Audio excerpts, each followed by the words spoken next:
Sizi-South Africans amanyani-nyani, hayi siyayilwa into. Sisedabini mntakababa, besike salwa ngoku ii-foreigners zathi si-xenophobic. Yabo ngoku siyilwile laa mpi, selimbalwa eli gama lethi si-xenophobic. Silwile, sibhlokha ngapha kuba ngathi naba bashawuta banomisindo bathini. Basuka bayitshintsha ipage bazi-victims, balala zi-police station, balala zi-home affairs. Ngoba ayibona ngoku i-reality uba hayi akudlalwa ngoku, kuthulekile ngoku ngabo, bayazama ucomplya.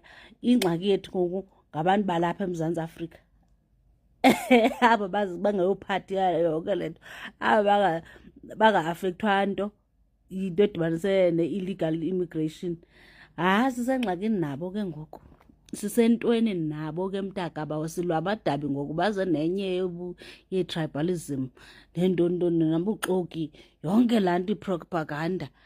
Tshindiza, and iyacaca uba siyaya apho siyakhona.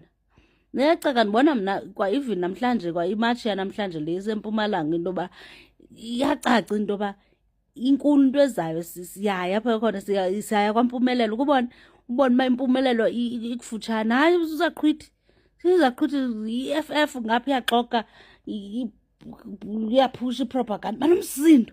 Banomsindo abantu, banomsindo wento enye, into yoba abantu babe legal in the country.